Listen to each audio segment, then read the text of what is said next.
Hello and welcome to our YouTube channel. I am Sandrine Gressard from Improov. We are the experts in efficiency. So on this channel, you'll always hear about tips, tricks, methods, philosophies of how to spend less time working, more time playing, and just working more effectively. Having more time to do things that are really important to you, sticking to the essential instead of losing time and losing your head sometimes in elements that are not that important to get done. I'm so happy to welcome you here. Can't wait to show you the next video. Below, don't forget to subscribe, hit the like button, and don't forget that little bell either so you get notified every time we put a new video on this channel. So thank you so much and enjoy the show. Welcome to this webinar on Google Workspace hacks. And here we are, ready to start. It's going to be a really exciting next hour where I'm going to share with you some really cool things that you probably don't know about Google and Google Workspace. So we are working in the workspace environment. In case you're not familiar with what that is, that's basically the new Google Suite. So it used to be called Google Suite or G Suite, and then it was called Workspaces. And there are actually two different types of workspaces. There's the Google Workspaces for people who just have a personal account. And then there's the workspaces really that's much more complete for a business account. So today we'll be focusing on the people who actually have the business account. So there might be things I'm going to show you that you can't do, and that's because you don't have the business account. So what you want to do then, it's not a huge expense. It's between $8 to $15 a month per user. And so if you want to use that, you'll be accessing a lot more functionalities. And the nice thing is if you're a non-for-profit, go to Google not-for-profit, do some research, and you'll see they actually have a not-for-profit bundle. And most of the time it's actually free. You have to prove that you're a not-for-profit, that you're a not-for-profit corporation. But if that's your case, you get actually a free Google Workspace for you and all your users on your team. So that's a nice savings there. All right, so let's get going. And I'm going to share with you my screen. And I want you to see that we're going to be doing lots of really cool stuff with Google today. So this is a course on how to do these time hacks with it. And you'll see that there's quite a few things that you may not know. And I'm really hoping I'm going to teach you lots of great stuff today. So you should now be seeing my screen. And here we are. And as you can see, I'm in Gmail. So we're going to start in Gmail. And then from there, we're going to go to different applications. Of course, in an hour webinar, we won't have time to see all of the Google environment, because as you know, when you hit that little thing here, what I call the launcher or the waffle, if you hit that here and you see all your apps, you can see that there's quite a lot of apps. And it's not even all of that. Like you could go down and say more from Google Workspace, Marketplace, there's just tons of them. But even if we were to go through all these apps, it would take quite a while to go through them. So we're really just going to focus on the first few ones. And while I'm here, I want to show you something really cool that you might not already know. So let's give you the first hack. So if you're using Gmail, Drive, and Calendar, but you don't use Forms that often, and you don't really use Docs, but you do use Sheets, well, you can take Sheets, you can grab it and move it around. Look at that. So you can really move it, and all these little icons can get moved around. So you go to YouTube a lot because you manage your YouTube channel, or you watch a lot of YouTube videos for learning or whatever, you can move that around. You use Google Sites, then you can move it up. And you see I can really start playing with all of these icons, and I can change them also whenever I want. So let's say right now I'm using these 6 the most. I'll leave it like that. In a few months, I start using maybe Keep a lot more. I might bring that up. And so I can really bring anything up to this top section here so that it's easier access for me. So there you go, first trick that you learned. Now that we're in the Gmail area, I want to bring your attention to a panel that you might not have noticed. So right now I'm in the email. I'm looking at I have my reading pane that I can of course change the size of it. And then I don't know if you've noticed, but at the bottom right-hand corner here, I'll just do it a couple of times so you can see. You see when you move your mouse to the right-hand corner on the bottom, you can actually that little tab comes out. It comes out and it goes back in, comes out, comes back in. When you click on it, it allows you to have this side panel. Well, this side panel gives you access to your calendar, to your Keep, and to your tasks, as well as your contacts. And you can add other applications. But the nice thing is those 4 are right there. So let's say you just want to quickly see what your schedule looks like for the day. You would just click on calendar. And next thing you know, here's your calendar for the day. And now you have a quick view. Now, if you actually wanted to go to calendar, you could pop it out, and we'll get back to that in a few minutes. But right now, I just want to show you this little trick. If you don't want this panel and you think it's taking up a bit of room and you want to hide it, you just hit the little arrow and it'll hide now and you won't have it in your view. Next thing I want to show you is, to prioritize our emails, a lot of times we use the star function. So we will have the stars here and we will be able to say, hey, I got something important, I'm just going to star it. So you put a star and you can see mine's not actually the same color. Yours probably is yellow. Well, I can go into the settings and I can change that. And I'm going to show you how the stars go really way beyond just 1 star. So let me show you how to do that. So we're going to go into settings here. So we would go up top here, settings. And then we're going to go into see all settings.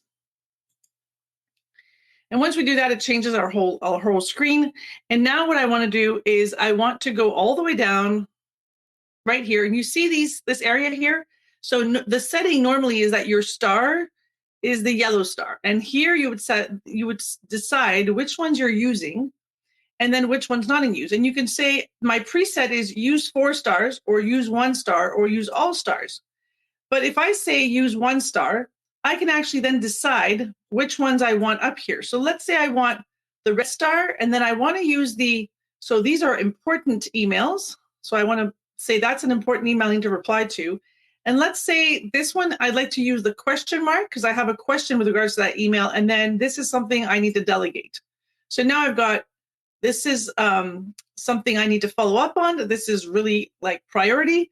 This is a question, and this is something I want to delegate. So now let me show you what happens when we go back to our inbox. So now I go to my inbox, and I have to save, remember? So I go all the way to the bottom and I do save changes. And now I'm going to go to the inbox. And now when I want to hit the star, look what happens. If I hit it and hit it and hit it and hit it, I can go through all the stars. So red, exclamation, question mark, or delegate. So let's say I need to delegate this email. Now I know that's my delegate email. Now this one, I read it and I look on the right-hand side and go, oh, this is a really priority email that I need to take care of. So I'm going to put an exclamation mark. And then this one is just important. And let's say this one, I have a question with regards, I missed it, so I'll do it again. Question with regards to that. This one, I also have a question. You see how now I can start sorting my emails with regards to whether they're important, whether I have questions, or whether they're delegations, or whether they're just priority. And so that's really interesting to be able to do that. So little trick there. Now, the way our inbox is naturally set up by Google is that we have a primary inbox, a promotions inbox, and a social inbox. And that can be interesting, but there are other ways to prioritize. And so the best way, the most efficient way to use your inbox is to use the priority inbox. And so I'll show you how to do that. We go back into settings. You don't need to do see all settings for this one. You can just go right down here and you see you can say priority inbox. But it's nice to customize it. So now it's changed it, and now I'm going to customize, because the way that it's done is it shows you the important and unread, the starred, and the important. But what you want to do is you want to actually change that around. So let's customize that. And you see here, we end up in the inbox and we look at the sections. And so now we could say, well, maybe I want important and unread. That should be first. So it'll be starred and unread. Then, yes, so if you look back at your inbox, the important and unread, how do you know them? Is because actually the important, it's not the start, it's the ones that have the yellow arrow. And that is actually determined by the AI. The AI in Gmail will actually learn to figure out what's important and what isn't just by your actions. So if you receive an email from somebody and you reply to it, When the next email, they reply again and it comes back, it'll put it as important right away for you because it knows that because you replied, it's obviously important to you. Whereas the newsletter emails or the things that are just social, it won't mark it as important at all. It'll just leave it in everything else, which will end up here. Okay, you see how all these down here don't have that yellow arrow, whereas the ones above do.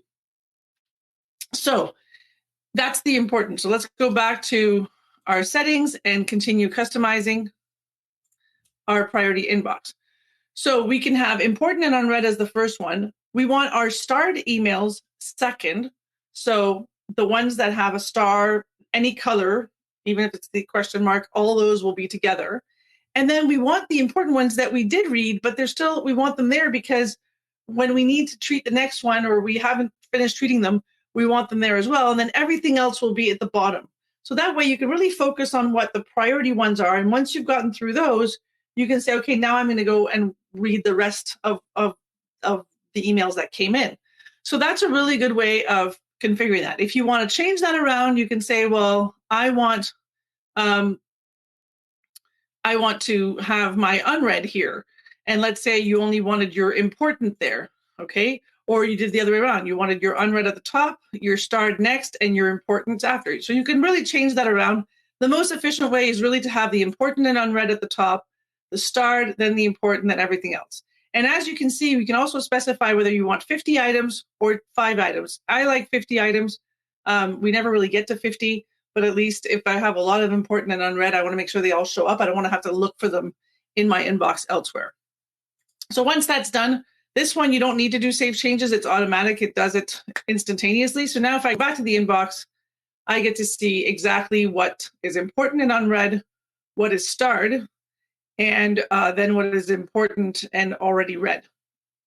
So here, if I mark these 3 as important and unread, and I take off the star, they will move back up to the top here. So you'll see in a couple of seconds, it'll just move by itself. So that's your priority inbox. You'll see it makes really a lot of difference. So looking at the comments, great. All right, happy that you like this. Okay, next we have the labels. So the labels are really what's going to help you find your information easily. As you see, some of them are already labeled. So this one is labeled as clients, and clients, your labels actually act as folders, but they're really just tagging each email. Basically, you're saying this email here is about this subject. So I'm going to tag it. I'm going to give the name clients, and that's going to actually put it in a folder for me, but it still ends up in the inbox. As you can see, this is still in the inbox. So now if I were to say, you know what, just archive it, I could just archive it. When I do that, when I hit the archive button, what it does is it leaves my inbox, and you see those 3 now just came up. It leaves my inbox, but it's gone into here, and I can tell it's there because it's unread. And actually, that's something you don't want to do. You want to make sure that you read them before you archive. So you could just hit this button here and mark as read. And now it's not going to show you a little number here, but that email will be here. And you know that that email has the proper label because look, when you click on it, your label will appear there.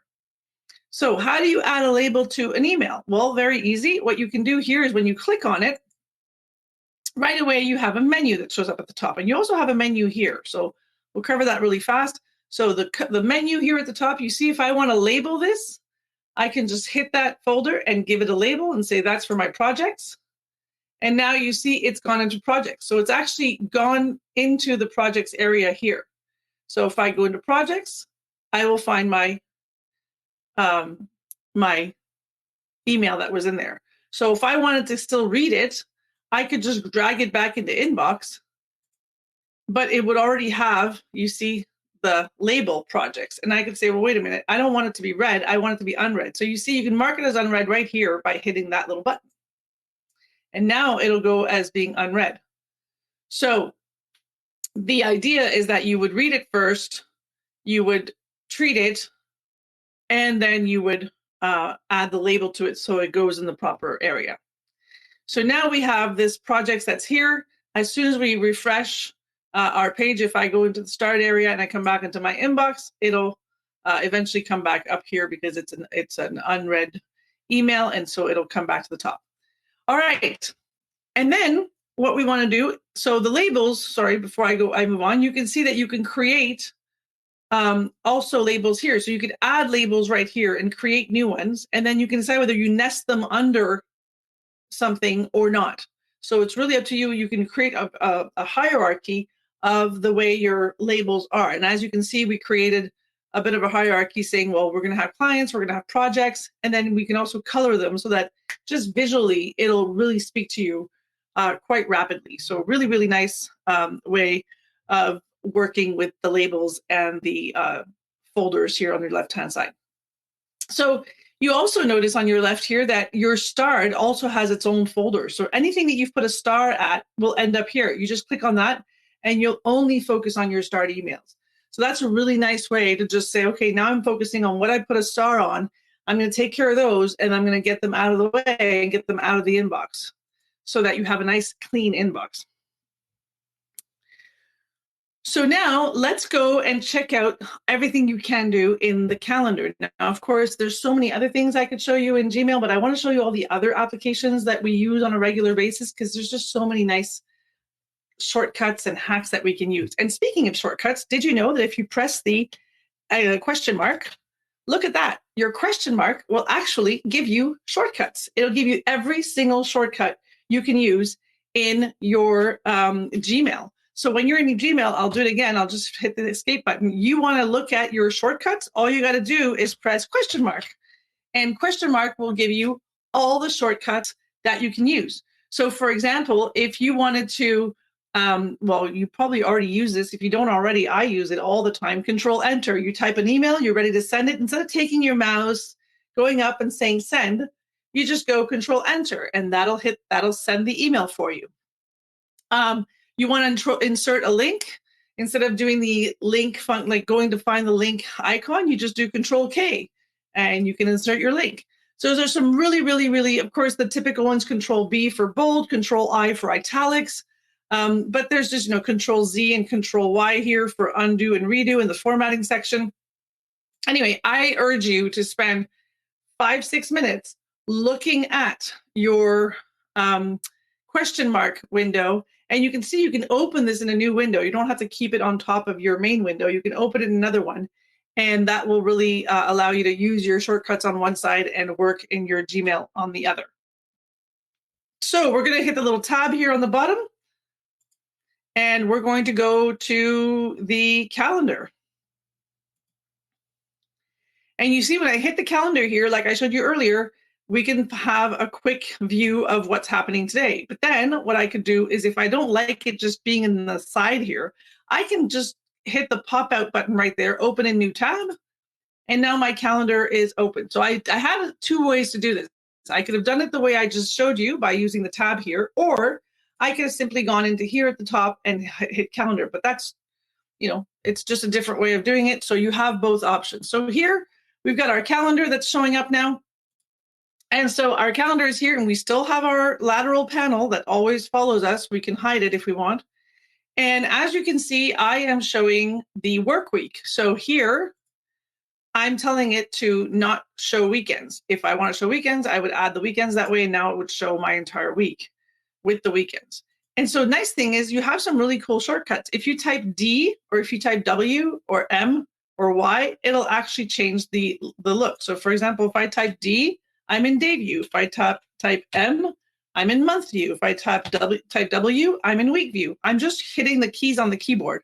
You don't need any control or any shift.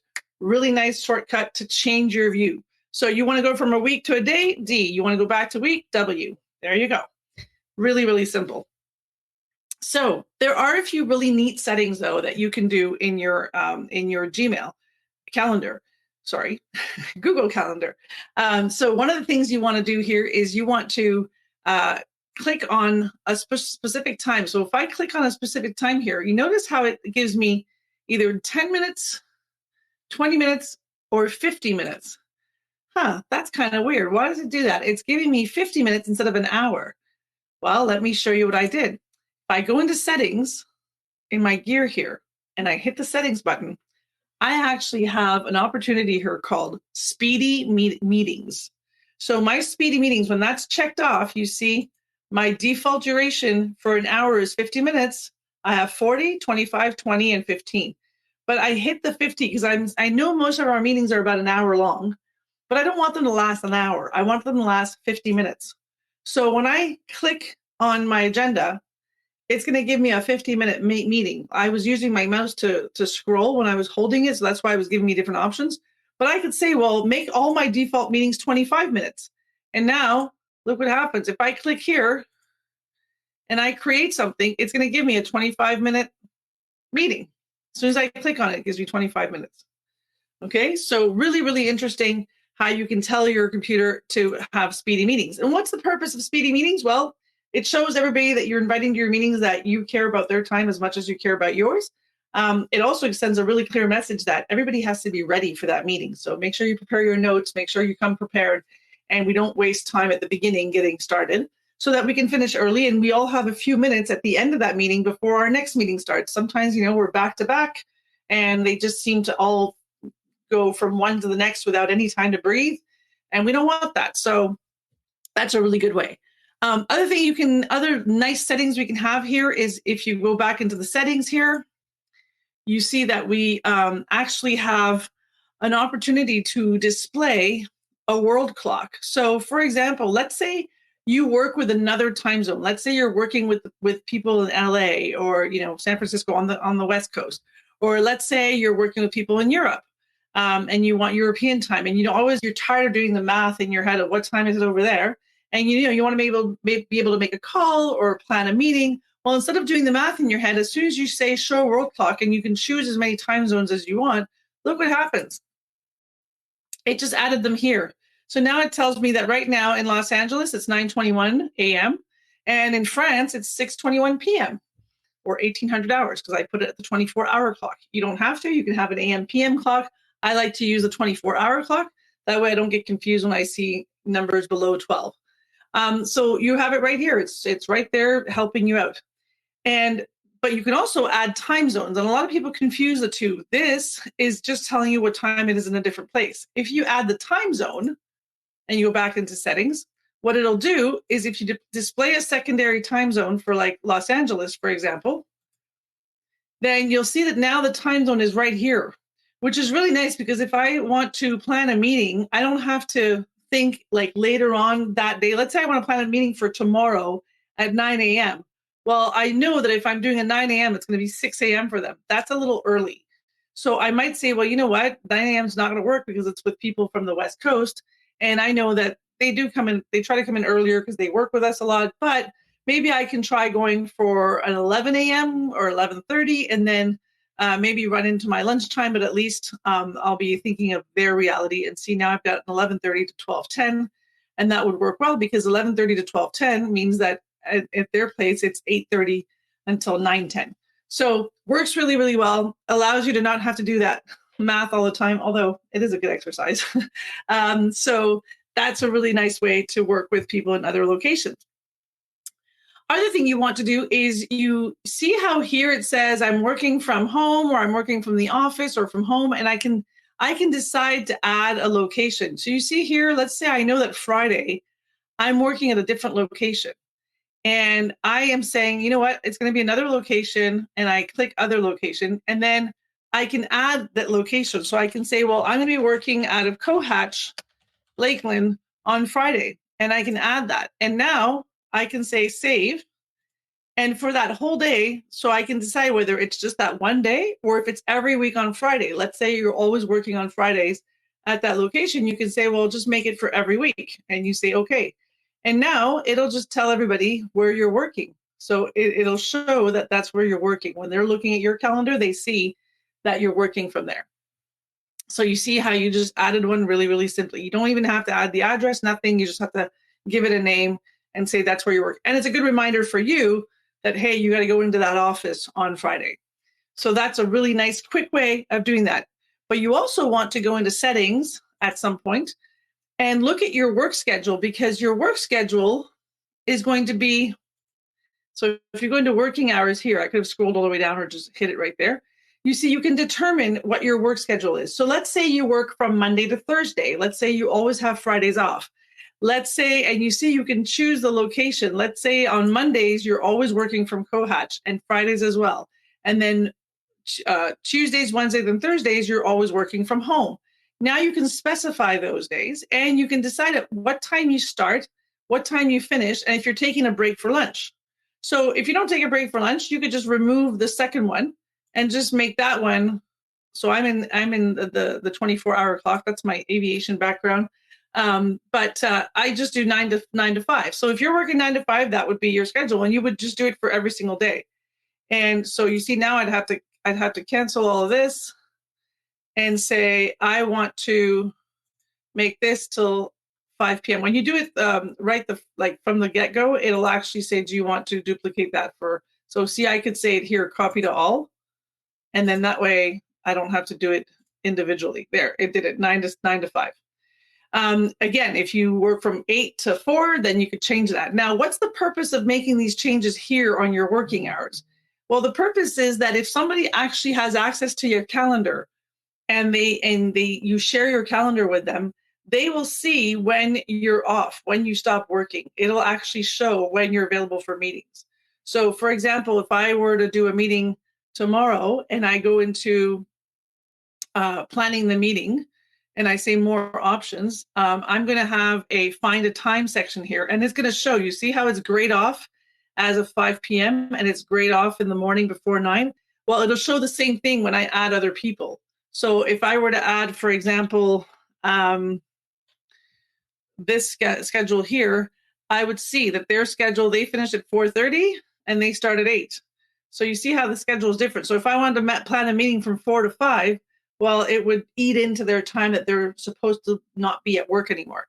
So that's just little things in Google that you can see by setting up your schedule, your work schedule properly.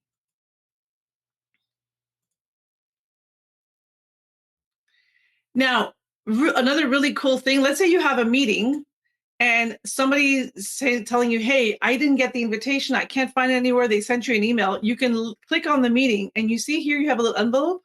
That's a quick send of all the meeting details. So you hit that and you literally add the person's email address and send it, and they get all the information on the meeting right away.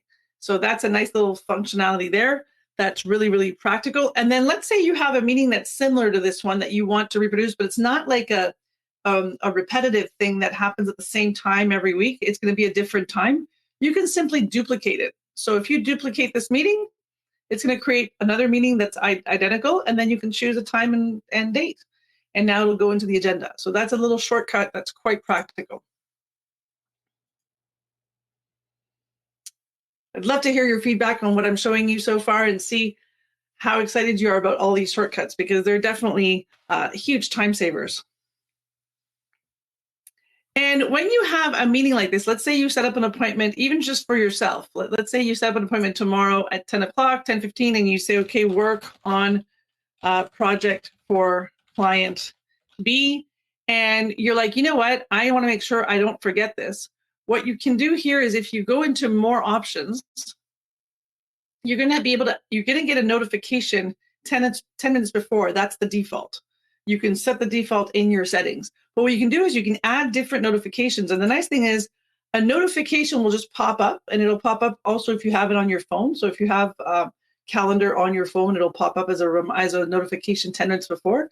But you can also ask it to send you an email 10 minutes before, or 30 minutes before, or a day before, or an hour before. You really have all the different ways of setting these notifications, and you can add as many as you want. You can add 5 notifications if you want to one specific event.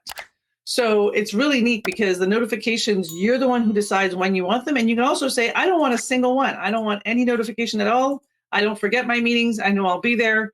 And you just save it. And now it's going to be a meeting that has no notifications.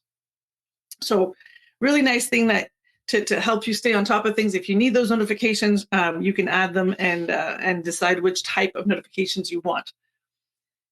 We're going to move on to tasks and keep, because I want to show you something that most people don't know about Google. So you know how sometimes you get an email and the email you receive is something for you to do. It's a task. And a lot of times people will be like, they'll take the content and they're like, okay, I need to do this, and they'll copy it and then they'll go into tasks. Well, you don't need to do that. check. As soon as you hit this, as soon as you select the email, look at the top. On the top here, you've got a bunch of options. You can archive it, you can report as spam, you can delete it, you can mark as unread. If it's unread, it'll give you the option to mark as read. You can snooze it, we'll come back to that. And then here you can add to tasks. Really cool thing. You click on this button here, and now it takes the email, it uses the subject as your title. And let's say you say, you know what, develop course in Spanish. And now you just created a whole new task from the email, and the email is copied here. You can add details. And what you can also do is once you've created the task, so let's say I create it and I say, you know what, I need to start this tomorrow, and I'm going to start it at 1 p.m. And I'm going to say, okay. So once I've created it, if I go back into the task and I go and I say, add subtask, you see the 3 dots here? I can add a subtask. Now that's really, really, really practical, because sometimes your task is not just one thing. It's like, oh, like this one, develop course in Spanish. Well, what do I have to do? I have to start looking at the content in English. I have to get it translated. I have to maybe then tweak a few things, because in Spanish, there might be things we're going to show differently. I might need to get a whole bunch of print screens for my course, et cetera, et cetera. So let's say you even had like a proposal that you needed to get into Spanish. Well, you would have a bunch of steps, and those steps become your subtasks. So it would be, you know, translate main text, get images with text in Spanish. And then, you know, there might be just so many other steps. And you can go and do your checklist. So it just acts as a checklist, and you go through and go, did I do this? Yes. Did I do this? Yes. And you have to complete everything before you can say, I'm done. And each subtask, you can give it a date and time. So each one, you can give it a different date and time than the one before. So if this one is, you started tomorrow at 1 p.m., well, let's say it was farther out. Let's say you say, I want it done by Friday at 1 p.m.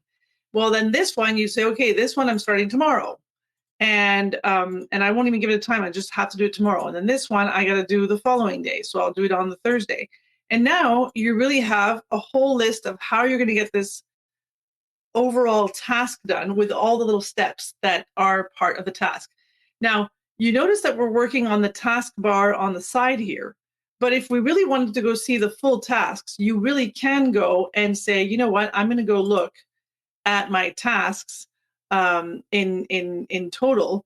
You can pop it out or leave it to the side. I personally like it here. I find that it's really, really practical to have it here. If I want to see my completed tasks, they're right there. It's really quite nice. Now, the other thing that I like about this is because you have this my order or date or start. So now you can sort your tasks differently. So that means that if you sort them by date, it'll really put it like your old ones on top. It'll say this is for tomorrow, this is for the 9th, and these ones have no date. But if I go back and say, you know what, I want them in my order, that means that I can take my tasks in that order and say, you know what, this one needs to go up, and I can literally just move them around. I can take this one and say this one has to go in front of this one. So I can just do the order that I find is the best for me, so that I prioritize my things.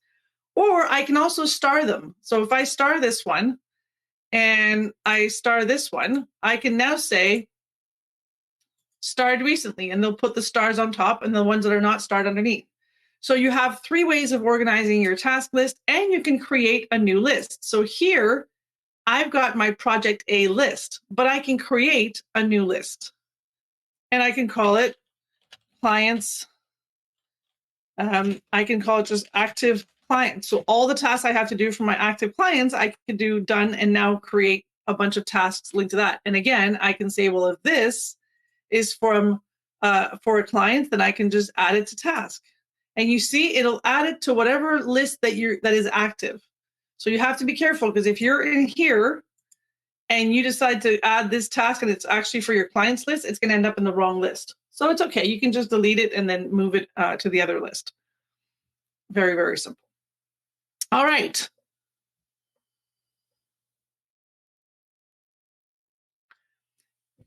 Now, tasks also is an application that kind of has a friend called Keep. So a lot of times when we're talking about tasks, we're going to talk about Keep, because Keep is your application for your notes. But Keep has a capacity to act as a task list.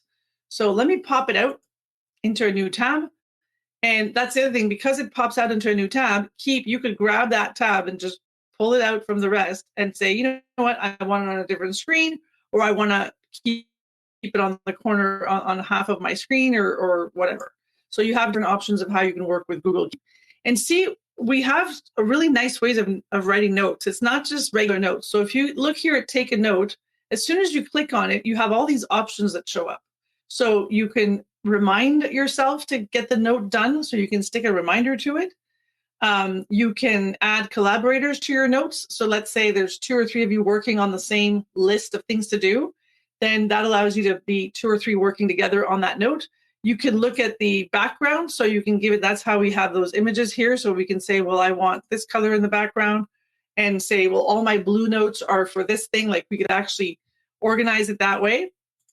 We can add an image. So let's say you want to, I don't know, you're working on some JPEGs or some images, or a brochure or something, and you have a JPEG version of that, or any kind of image format. You could take that image and say, here, can you change this on this image? And this note would be like the whole way to share that information. And then you can archive any notes that you're done with. So instead of deleting them, you can archive them, and they will end up here. And so the archive button, just like in Gmail, that's the place where it's basically your everything pile. So if I go back to Gmail and show you the archive here, you see whenever I hit the archive button, so if I were to take this one, and I'm going to label it on purpose, I'm going to do a right click. I'm going to label it as projects. And sorry, there it is, projects. And I'm going to apply. And now it's gone into projects. But let's say I wanted to archive it, then I could just take it into projects here and say, you know what, this one I want it archived. So all I need to do is hit the archive button. And now it would be labeled as projects, but you'd also find it in all mail. There it is. You see, it's got the projects label projects, but it's in all mail. So whenever you're looking for something that you've archived, don't worry about it. It's all there, and it'll be easy to search, because your search function in your Gmail will really allow you to find stuff no matter where it is. And you see, you can search in all mail. You can search with specific labels. You can search everything that has the projects label on it, just find it. When you do that, there it is. So it's really, really practical if you're using the labels as well as, and they end up being like folders, and you use the search functionality really well, you'll see that it's very easy. And if you wanted to create the same search without doing all that, you could just type label : no space projects, and you'd have found the same thing.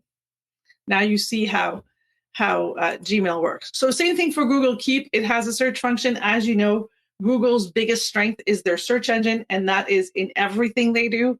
So the search engine is really, really powerful in all of the applications. So here, let's say we have a task to do that is build a report to send to our B client, or client B.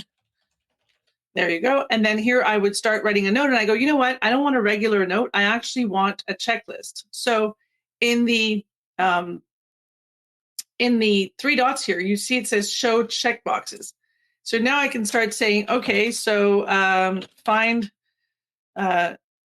financials for the past 2 years. Get Laura to send me the presentation from last quarter. So I'm building a report, and I need all these little bits and pieces to create my report. And I would list everything I need here. And once I'm done, I would say, okay, so now I know what I have to do. And I could set a reminder for myself and say, you know what, I need to do it next week. And so there's a default in terms of times. So I can say, if I pick a date and time, I can pick, there's the default is 8 a.m., 1 p.m., 6 p.m., or 8 p.m. Now, those defaults can be modified, and there is a custom option. So if you don't like those times and you think you'd rather have morning at 10 a.m., afternoon at 2 p.m., etc., you can go here into the gear and go change that. So that would be what I would do. And then now it says today at 3:30, I need to do this. And I could also now add a label to it and say, well, this is concerning, see, I've got two labels here, personal notes, work notes. So they show up here. So I could add a new one that's saying client notes and say create client notes. And there it is. It's created. And then I close it. And now it's at the bottom here. But let's say I'm really actively working on this. I don't want it on the bottom. I want it up here. So all I'm going to do is see the little pin. I'm going to pin it, and it's going to come up to the top. Isn't that cool? So really nice way to organize your notes so that they're easy to find, easy to work with. And this whole keep thing is always on the side, right? Remember, it's here. It's in your panel right here. You don't have to go into the whole application. You could work on it right there. You can say, you know what, I'm going to create a new note. And there it is. You can do the exact same thing. Take a note. It's the same thing. Your three dots. You'll have once you give it a title and you say, okay, I need to do something, and you say done, you have your note here. So now it says work on this. But if you want it detailed, though, then yes, you'll have to do the open and keep. But at least jot something down really, really fast. You'll be able to do it right here on the side. And sometimes that's what it is, right? We have an idea in our heads and we don't write it down right away, and then we forget it. And we're like, oh, I should have written it down right away. Well, now there's really no excuse because you got it right there. And technically, and you know, on your phone, I use it on my phone a lot. I have Google Keep on my phone, and every time I'm on the road and I have an idea or somebody gives me a piece of information that I don't want to forget, I just take it down right away and keep, and then it synchronizes everywhere. I have access to it on my desktop, on my laptop, on a tablet. I have access to it all over the place. So as you know, the synchronization functions now of web-based applications like all the Google applications is really, really practical. Okay, so I want to show you a few more things because I got a few more tricks up my sleeve. If you have any questions, you know, you can enter them in the chat. So please don't hesitate. If you want me to show you something again, I'll be happy to do that. Right now, one thing I wanted to go back on, I mentioned earlier, is that when you're in your inbox, you know how sometimes you'll get a message that comes in and you read it and you go, well, I got to do this, but I can't take care of that right now, but I'd like to get back to it tomorrow. You can hit the snooze button. And that's really cool. The snooze button allows you to say, bring me back that same email on a specific day at a specific time. So it offers you default at 6 p.m. today, 8 a.m. tomorrow, or later this week, or whatever. Or you can say, you know what, I want to work on this absolutely on Friday, and I want it to be at 10 a.m. So I'm going to hit Friday, 10 a.m., save, and now this email will disappear, and Friday, 10 a.m., poof, it'll come right back into my inbox. So that's really, really practical. If you want to look at all your snoozed emails, though, and you're like, oh, I snoozed it till Friday, but where did it go? Don't worry, it's right here. So you go here to snoozed, and there it is. And you can work on it earlier if you realize you have time to, or it becomes priority or whatever. So the snooze function is really, really cool. I think it's really fun. It also declutters your inbox, allows you to focus on what's important now, and really go back to that when it's time to take care of it. Another thing you'll find interesting is the conversation mode. So you can have your inbox set up as a conversation. So instead of having, you know how you would write to somebody, so they write to you, then you reply. Then when they write back, it creates another email and then another email. But then if you want to see the whole thread, you'd have to go each individual email to see what happened. Well, instead of doing that, you can actually go into your settings and go into see all settings, unless, oh no, right, you don't even need to do that. Right at the bottom here, you can say email threading, conversation view. And it tells you what it does. It groups emails of the same topic together. So if you hit the conversation view and you reload your inbox, it'll put a little arrow to show you that that's a whole conversation. So there you go. So here,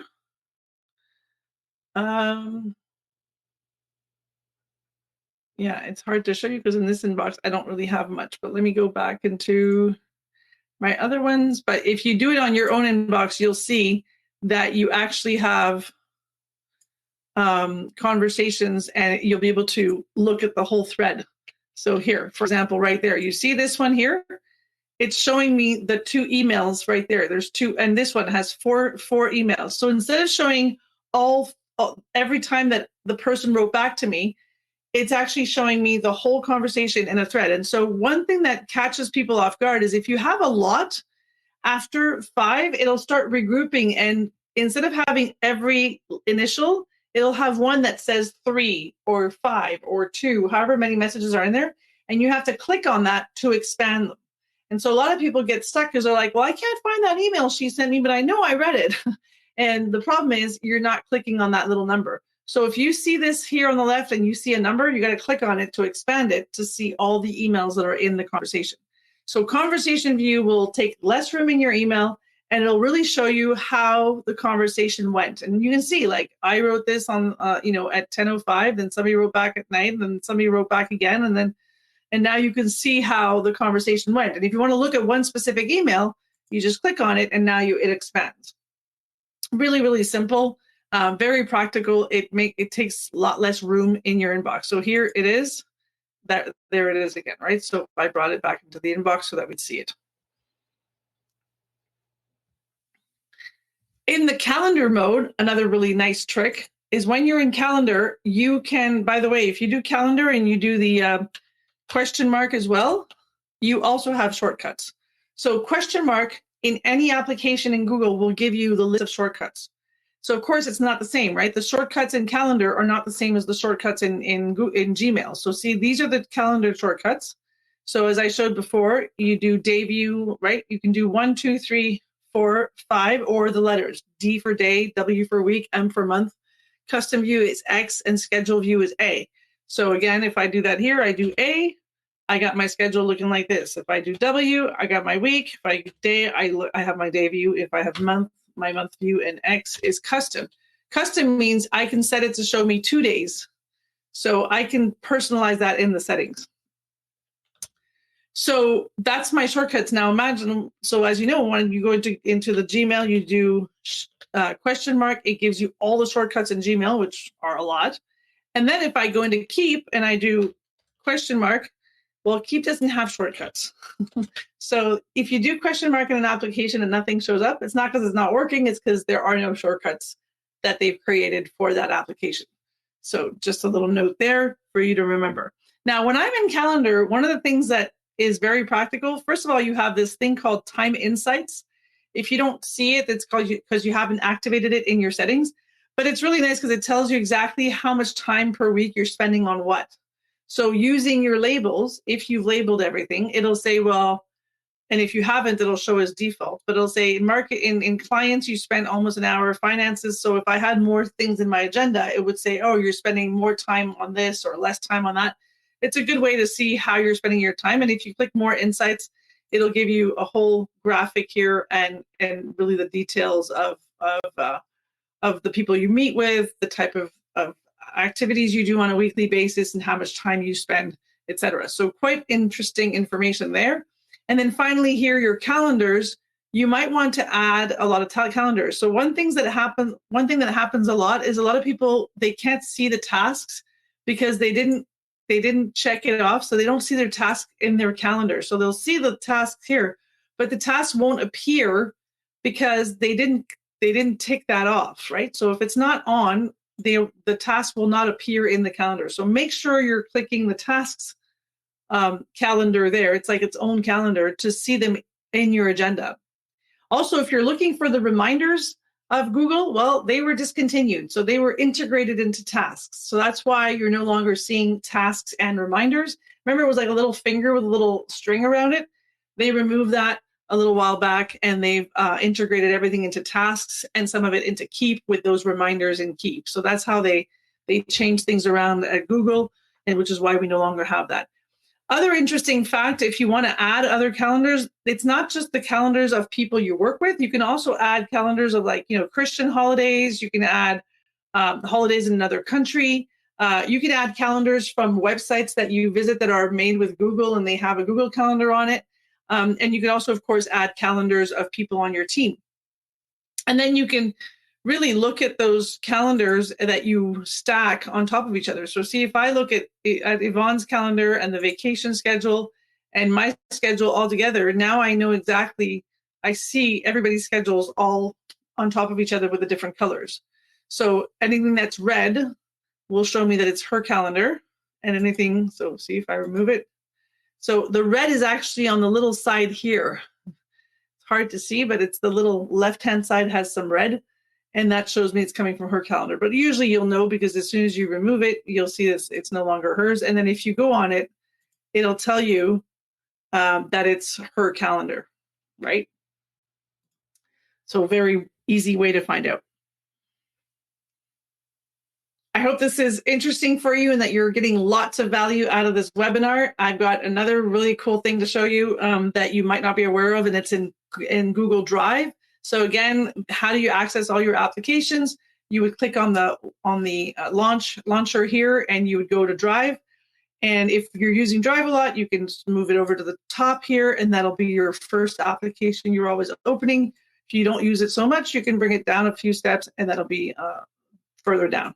So I would click on Drive. And one thing that's really nice about the Google Workspace environment, especially with the business one, is that your Drive, you can actually create an actual workspace. So you have a space here called Workspaces, which is really confusing because Google Workspace is called Google Workspace.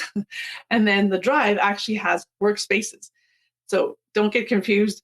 The Workspaces in Drive allows you to actually create a space, and you can go and choose the files and the folders you're working on right now.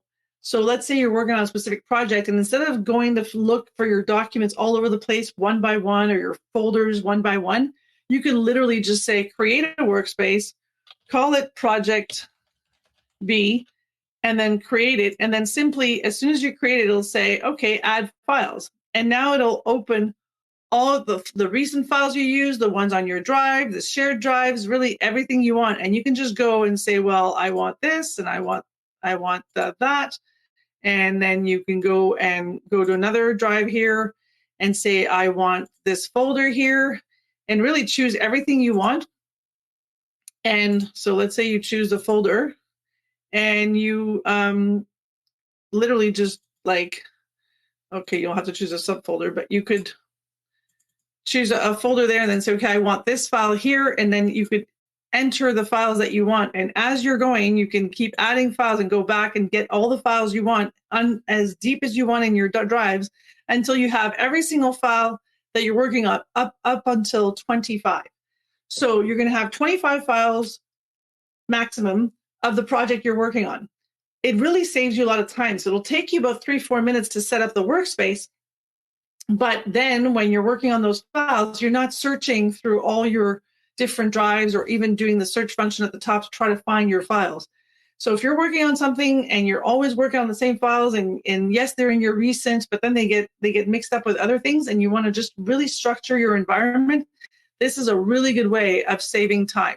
And you see, if I double click, it does the same thing. Instead of doing like click and then saying insert, I can just double click. And the only thing is when I do that, I have to click on add files again. So decide what's easier for you. Go into the shared files, go into your drive, look at everything you need, look at the reports, say, okay, I want this, and then look at the 2 files you need, insert them, and then just really build your environment. And when it's done, there it is. It's going to sit right there in your workspaces. So super easy to work with. You can rename it if you decide to change it. You can hide it, and they'll end up here. So you can hide this one, and then now when you open it up, it's right there. That's good for the ones that you're not working on that project anymore, and now you need to hide the workspace, but then you're going to come back to it. So you don't want to remove it completely. You still want to keep it for further use. Really practical as well. So when you go to the home now, of course, in your home, you're going to see all your recent files, but you're not going to see the workspace. So if you want to see the workspace, you absolutely have to go click on workspace to see it. I don't know if you noticed as well in your Google Drive, but you do have 2 ways of looking at your files. You have this list, and you also have the actual thumbnails. And sometimes if you're working with videos, like in this case, or forms, it's actually quite nice to see the thumbnails.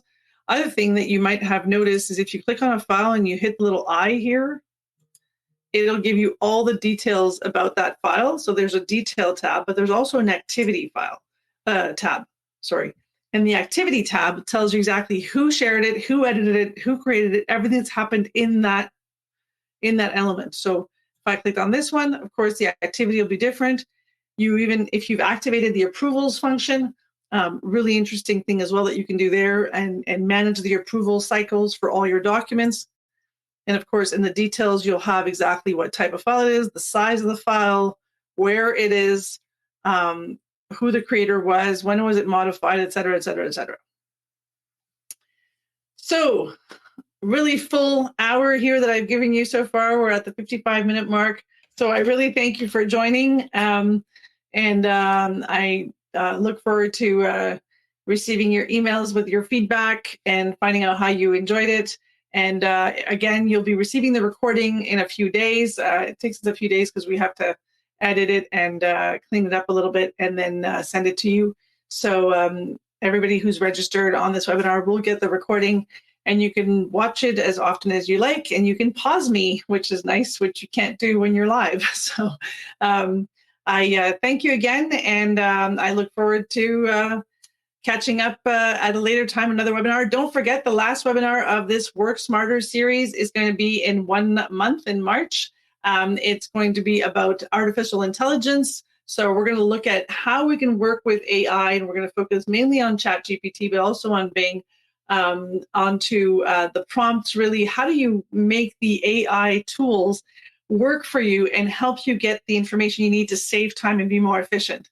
And I believe I can honestly and truly say that most people are blown away by how this tool works once you know how to use it. And the biggest issue a lot of times is like anything, like all these tools like Google, like Microsoft, is that if you don't know how to, the little details and the specifics of how to use it, you're not getting all of the tool to work for you.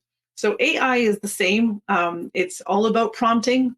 So that's the hint I'll give you. It'll be in a month. So look out for those emails.